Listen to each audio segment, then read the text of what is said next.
Okay, welcome to the Steel City Podcast, episode 3. Yeah. Oh, I want to say, yeah, we're on episode 3.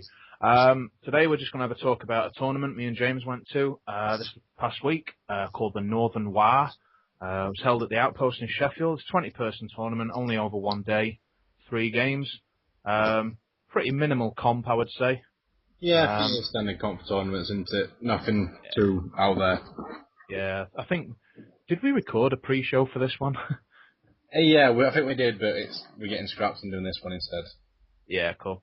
Okay, so I think the only thing that was my doubts regarding the comp before was that every army that could take a cannon was limited to just 1 cannon, with the exception of dwarves, who were allowed 2, and Empire, who were allowed 2 by nature of taking the steam tank. So still capped at 1 great cannon. And that had me worried before, because I thought we'd just see a load of warrior lists chocked full of chariots and monsters. And when we start talking about review of it, we'll discuss how that actually worked out anyway. What was your initial thoughts of the actual tournament then, James? I must admit, I think it's probably one of the best tournaments I've been to, organisation-wise, and probably the people that went. It was a good day, I must admit. I enjoyed it. I absolutely agree, yeah. Do you want to run through our list then? So obviously this would be a new show, we haven't done our list on this. So this would be the list that we're taking for this tournament. Well, sorry, that we took to this tournament, because it's already been gone. So I took High Elves, so I had my Silver Helm bust that I've been tweaking for ages now. Prince with the Starlands, Talisman of Preservation, so he's got a 4-up ward. Dragon Helm, so he's got a 1-up armor save, and a 2-up. It was cheaper to give him the Dragon Helm and heavy armor than it was to give him Dragon armor. So he's just got heavy armor with the Dragon Helm. The other trick's to Shard, which I forgot about all tournament. And he's on a mounted horse and with a shield. And for the strangest reason, because I had 3 points left, he's got a Lion Cloak. I don't know why. And the sad thing is, I've actually kept that in there when I submitted my list to Clash. Genius. I've got a level 4 High Mage with the Book of Hoeth and a Talisman of Endurance. That's the 5-up one. Just makes it easy for him to get a 3-up ward if he casts 2 spells. Noble with the Banner of the World Dragon and a Lance. Level 2 Mage with Metal. 13 Helms full command. 15 Archers with a Musician. 2 lots of 5 Reavers with bows and spears. 21 White Lions of Trace with full command, Banner of Swiftness, and the champion's got the Reaver bow. 15 Sisters, 3 Bolt Throwers, and 1 Eagle, and it's 2,400 on the nose. Cool. My list then. In fact, do you want to talk about your list a bit more, or just get straight into my list? Straight into yours. Yeah. I decided to take Empire for a change. I just had a couple of practice games. This list that I took an Arch Lector on a War Altar, with Charm Shield and a 4-up ward and heavy armor. So it's nice and cheap, 3-up armor, 4-up ward, 1 use, 2-up ward against cannons and stuff. I got level 4 on Heavens. He's just got the Earthing Rod, just so he don't fall down a hole. And then I've got a BSB on a pony. Sword of Martin Dawnstone, so he's got 1-up armor save, he's got 4 plate and a shield. So he's got 1-up armor save with a reroll and his strength 5. And I've got a Warrior Priest on a horse. He's got the Dragon Helm and a Luckstone. Once again, nice and cheap, just to give that unit hatred. And then I have a level 1 on light with a scroll. And then I've got another level 1 on light with a scroll shielding. The reason why I've got the characters as they are is, one thing you didn't mention in the comp, you're only allowed 2 wizards with the same law. Normally in this type of list I wanted to run, you take a level 4 on light instead of Heavens, to get the 2 banishments. However, because you're only allowed 2 wizards on a law, I've decided to take level 4 on Heavens, and then the 2 level 1s on light. So it gives me 1 strength 6 banishment plus the magic missiles from Heavens. And then I've got 10 Inner Circle Knights with Musician and Standard and the +1 Leadership Banner. 25 Halberdiers with full command. They're just there as a bunker for the characters. The BSB and the Warrior Priest go into the Inner Circle Knights. 2 units of 5 Knights and Musicians, just the bog standard ones, just to get in the way basically. 4 Demigryphs with just Musician and Standard. And then a Great Cannon. And then to wrap it off, I've got a Steam Tank and a Hurricane. Cool. So straight onto the games that we actually played. Then, do you want to run through what you did, or? Yeah, we'll do it round by round if you want. Okay, cool. First game, I played Dan Pickering with Warriors. He was running level 4 Death Demon Prince, level 2 on Metal, in a unit of 14 Marauders with flails, a BSB on a disc with the usual tricks with a great weapon and 3 up ward and stuff like that. And then it was 3 core chariots, 6 trolls, 4 skull crushers, and a couple of units of dogs, I believe. That game, basically, I set up in a corner as you do with this myself army, but I put the cannon on the complete opposite flank, basically just so if you wanted to get them, you'd have to send some after them. So he didn't have any dogs, right? He didn't have any dogs.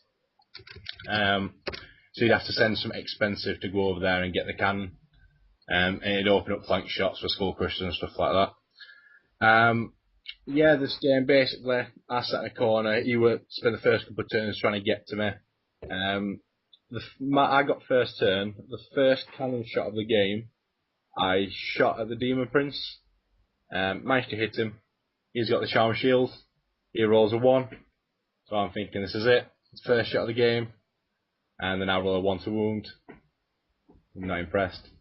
Gutted.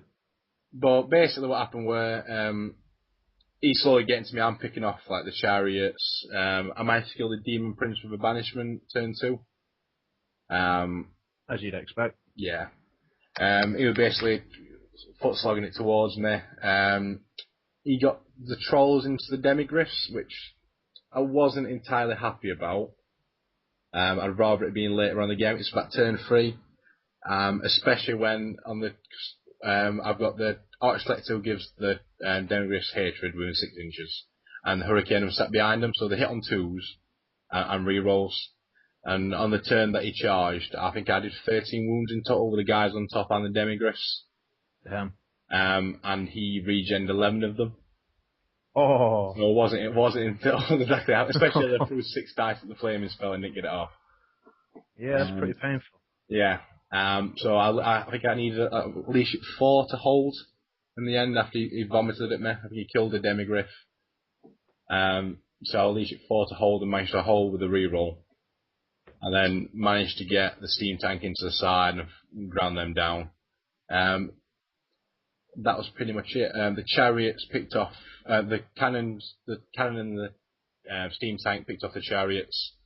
The 2 units of chaff knights basically chaffed the skull crusher units out of the game by just making them run off the board. And then I got them last turn with the night block. And that was pretty much it. Finished a 17-3. In the end, he managed to get, I think he got the steam tank due to a Searing Doom from the Metal Wizard.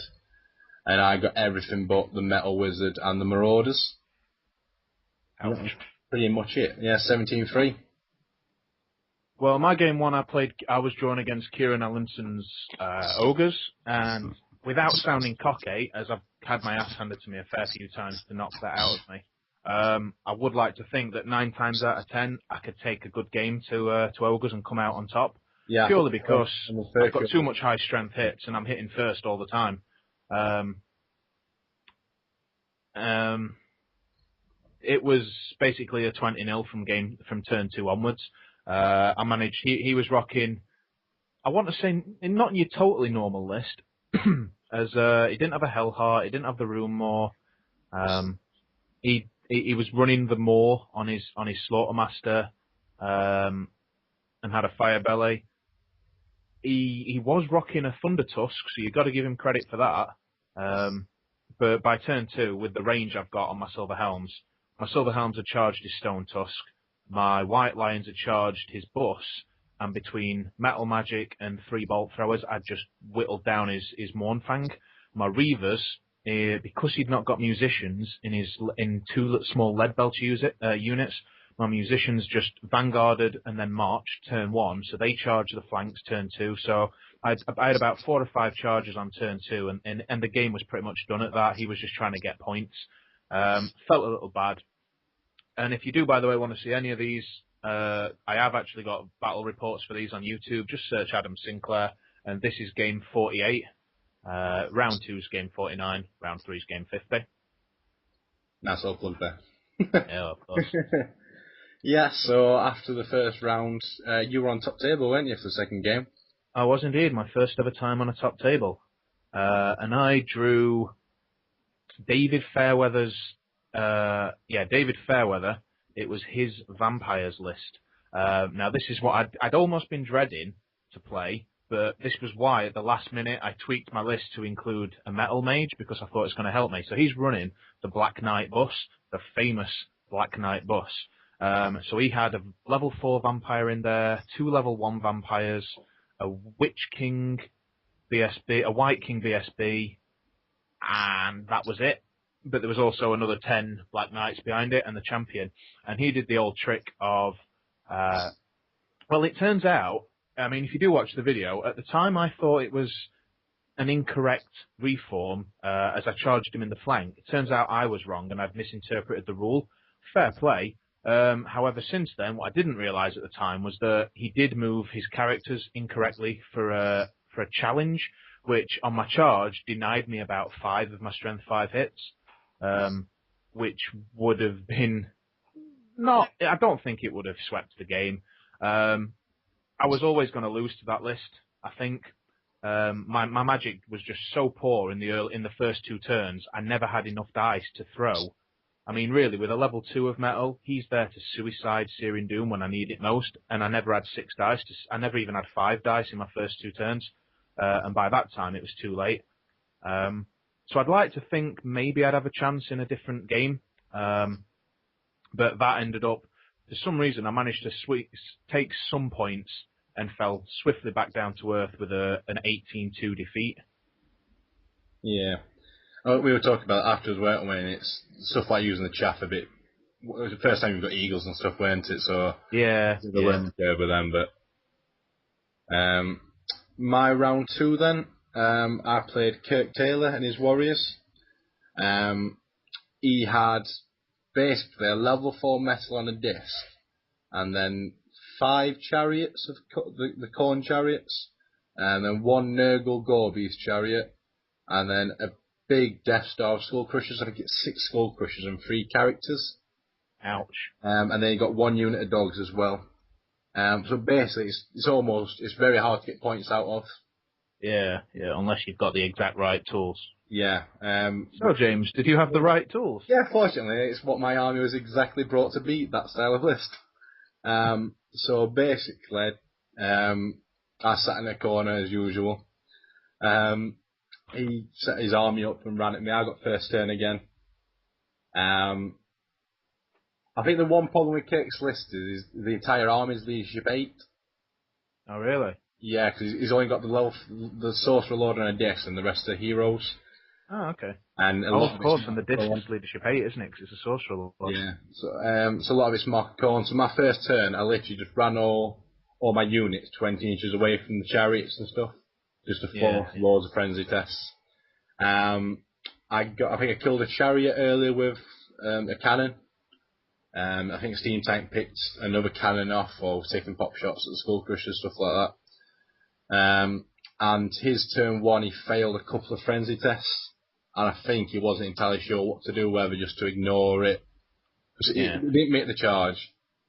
I think he was stuck whether to press on and leave him behind or hold his battle line back, and he decided to hold it back. Alright. I basically spent the first 3 turns just making him take frenzy tests. And basically by the time it got to round 3, all he had left after magic and cannons and stuff was just unit Skull Crushers. Ouch. I managed to banish the... So you didn't cannon the Skull Crushers then? No, I was basically picking on the 6 chariots with the cannons. I banished the wizards. I was dropping comets to keep Skull Crushers back and chaffing them out of the way and basically trying to keep them at bay. And then my turn 4, I charged a Steam Tank into the Skull Crushers and did 11 wounds. And Kirk took my hand at that moment there and I went, thank you. So yeah, 45 minutes, 4 rounds, and that was it. Yeah, I'm going to say, you were the first to finish in that round. Yeah, I think it was. I got his entire army, and I gave up 120 points. I think Oh, in unit tonight. So yeah, it was very I gotta close. be fair. I'm glad you played against his army because I think that one would have absolutely smushed me. Yeah, I must admit that it a bit unlucky to draw me, and I got the list to Yeah, deal with it. But it was a fairly hard army, some armies to deal with. I just got lucky drawing. yeah. So yeah, so after 2 rounds, and I'm on 37 points. So I think I was And on I was on 17. 22. Yeah, lagging behind. You were worried. We have to say at the end of round one, because we'd both 20-0'd someone. We'd heard that the famous Chaos Dwarf player, or should I say the infamous Chaos Dwarf player, Luke Morton, he'd also 20-0'd someone, so we were both sort of having a laugh with each other and absolutely bricking it that one of us would have to face him next. Yeah. And thankfully, it just happened to work out. A few others, whilst we went for a calming walk, someone else happened to 20-0, and yeah, it just worked out that we managed to both avoid him. Yeah, I don't think I were ever in the running to draw him because I'd only got 17 the first round, but especially after the second round, I thought I was going to draw him. For round 3, I drew Adam Padley and his Lizardmen, Right. which I must admit I wasn't entirely sure on. I thought it was all right because obviously I've played the new Lizardmen myself, so I know what they do. Yeah. You don't really know how other people's going to run them. So I wasn't entirely sure. And in his list, he had the Slan with new or high magic, and other disciplines that I can't really remember. He got 3 Scarvets and Cold Ones, which is something I'd considered doing, but not looked into properly. A Skink Priest, 3 units of Skink Skirmishers, 2 units of Saurus, one of which the Slan went into, 2 units of 2 Salamanders, and 2 units of Pterodons. Basically, in this game, I sat in a corner. That's how it works. No, you didn't. Well, I sat in a corner and put the steam tank in front of my army, and basically just said, "You can have the steam tank," and just ran that about. And then that was all he was getting. Nice. I say that. I got first turn again. No, sorry, he got first turn, pushed at me. And he left a 10-each charge onto a unit of Pterodons with a unit of Knights. Thinking back, I probably shouldn't have done it. I should have just camped in my corner where I were. But I thought it was worth the risk of getting in and then overrunning into a unit of Salamanders and killing them and reforming to face his army. Because then if he tries like doing the double flee, I've got the unit of Knights then to basically knock stuff out the way once they've fled. Yeah, yeah. I didn't make it, and it allowed the Pterodons to fly in behind and get the cannon early. But probably wouldn't have done it again, like I said, but it was, at the time, probably was worth the risk. And basically, I spent the entire game sat in a corner casting comets, pushing his army back, while the steam tank went round the flank, and then just like random moving into units of skinks that can't obviously flee out of the way.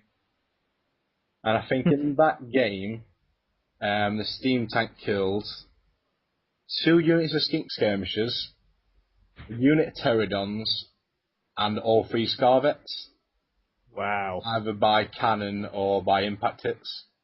That's pretty cool. Eventually got killed turn 6 when he defaulted to Seaman Doom and finally got it off. That'll do it. 2 turns to do it still. But he got the steam tank turn 6. And basically that was it. We didn't really fight a combat. I was keeping him away from me and then picking up points, and he got the steam tank and the just a steam tank, I think it was. Oh, and a unit of Knights that I had to give to a Scarvet. That was pretty much it, really. Thinking about it in hindsight, I probably should have ran at him, because I played a practice game the week before against Matt Jones with a similar sort of army. He got 2 units of Saurus, and I'm gonna say all that armor in your army, you should have just smashed him, really. Yeah. What was the final result? I won 12-8 in the end. But the only reason why I didn't push it, I was worried about being double fled and getting flanked and stuff, because I've not got a lot of rank in my army. I was scared of doing combat. So I was happy to take the 12-8. Yeah. So I finished the tournament with 3 wins, so that was not bad with the first event with Empire. What about you then? How did you get on? Well, my goal in this tournament was to finish top half. And to do that, I knew I had to break a personal record and come out with more wins than losses. So that was always my goal. The first tournament I went to, I came out with like 2 wins out of 6. Second tournament was Az, and I got my second tournament was at the Outpost, and that was 1 win and 2 losses. Then it was Az, and it was 1 win, 1 draw, and 1 loss. So I've got a win and a loss here. So I knew I wanted to do better than just draw. So I got drawn against Ben Atkinson, who and his Empire army. Now this was, I don't want to scream net list, but it was your typical double banishment list. So we've got the War Altar with the guy on top, the Art Collector. He had got a level 4 of light. Yeah, he basically got a list very similar to mine, apart from the Heavens Wizard was a light wizard. Yeah. And we got double Demigris. Yeah, and he had got a Witch Hunter in there as well. Yeah. And this is when I first found out that they can snipe using the Fireball. Yeah. And I tell you what, it's been pointed out to me in Sins, which would have really changed our game. The Witch Hunter's got Magic Res too. Yes, he has. He didn't remember that. I didn't know. That's the only reason why I have it in my list sometimes, is just it's the cheapest way to So when I dropped Fiery Convocation onto his horde of 40 Halberdiers and wiped out, I think, about 29 of them. Ow. Yeah. That 5-up ward would have been really tasty. So I honestly, I didn't know at the time, and I only found out afterwards. So sorry, Ben, if you listen to this. But he's like he's 15 and really, really good. Similar to like Matt Baker at our place. Really, really good tactics, proper sound to play. Really, really enjoyed it. It was a really pendulum game, really back and forth. I really messed up my manoeuvring, and so his turn 2, he'd got Demigriffs into my bunker. Demigriffs, he'd led me away, and it was awful. And I didn't think I would see a turn 2. By the start of his turn 3, my Silver Knight bus is now held up by a steam tank, which is not a good place to be. And somehow I managed to swing it in the end to, I believe at the end it was a 15-5 victory. Yeah, I remember coming over. I came over just after I finished my game, and that was literally when you were on your turn 3. And you were saying it was going bad, and it didn't look like it was going back. And then I disappeared and came back a bit later, and watched the steam tank take 7 wounds off itself, did it? Yeah. It misfired and charged through a wood and did 7 wounds in total and ran into some white lions. And yeah, I think he was a bit thing. aggressive at the end of the game. If he hadn't marched forward with the steam tank, I wouldn't have been able to charge him with the white lions. And obviously that gave me a nice 250-point swing at the end. What was scary, though, and the game totally hung on this, was on my last turn, because he went first, my last turn, my sisters are fleeing, so he got half points for them, and they weren't really ever going to get close to the board, but all I needed to do was rally him. It's still, like 250 points or something, 240 points. Yeah. And they only had to rally on an 8. But this is why I hate that they've not got a musician. Because they failed to rally, fled, but didn't go off the board. My archers, with my level 4 mage in it, were fleeing. If I rolled a 9, they were off the board. They failed to rally, and I rolled an 8. But he still got half points for it, but that could have been huge to give him all the points for them. Yeah, it's a lot of points, isn't it? Yeah. I think I f***ed up the first 2 or 3 turns. I just f***ed up so badly. But I just love Fiery Convocation. It's twice now that I've played. I am calling it a net list. I'm not saying his was a net list, but it seems to be very, very popular at the moment in tournaments. The double banishment Walter list. Yeah. So I've played it twice now. A lot now. of the stuff that's come out recently, like your warriors and your demons, it's very good against that. Yeah, it's just playing the meta. Yeah. But so far now, I mean, I've won it 20-0 and 15-5, and that's not even playing my best. So I'm surprised at that, because I didn't think my list would be able to take it on. But just somehow, I mean, the Horde, the problem with it is people put all the characters in that Horde of Halberdiers, and my magic phase is designed to absolutely ruin that Horde of Halberdiers. Yeah. And, they're only leadership 8, so if you can make them panic, they're usually sitting at the back. You can almost run that Horde off from either a Fiery Convocation or anything else. And that's the thing with high magic. you can scare them. If you roll good dice in your turn 1, from what I've found so far, I think I've tweaked my list now. It used to worry me if I didn't get good magic that in the early turns that my battle plan fell down, but I think I can survive the early rounds now without good magic, unless it's vampires. But with Arcane Unforging and Fiery Convocation, you're either drawing out their scroll, or you're always drawing out their scroll turn 1. It worked in all 3 games. No one had a scroll left by turn 1, because Fiery Convocation just absolutely, it can muller an entire unit. Yes, it all depends on what army you're playing, doesn't it? Yeah. A Chariot Chaos list aren't really going to care about it. But, so won 15-5 in the end, and ended up coming 5th in the tournament overall, so I was really, really happy about that. And I got 3 personal targets at this one. I like to set myself little mini targets. So as I said, came out of the tournament with more wins than losses, so that ticked that one off.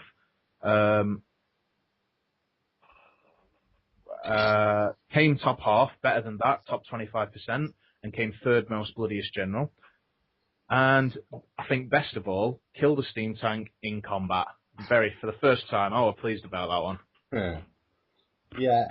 I came 3rd in the end. I think I was 1 point off 2nd, weren't I? Steel City represent.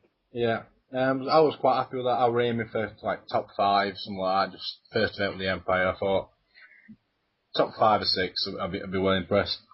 But come 3rd, I was quite happy with that. Well, I think that pretty much wraps up the Nothern Waagh review. It's not a very long one, but we'll get it out there quick enough. Yeah. Right, thank you for listening, and we'll be back shortly. I think the next show is going to be a Lizardman review, isn't it? Absolutely. Catch you guys later. See you later.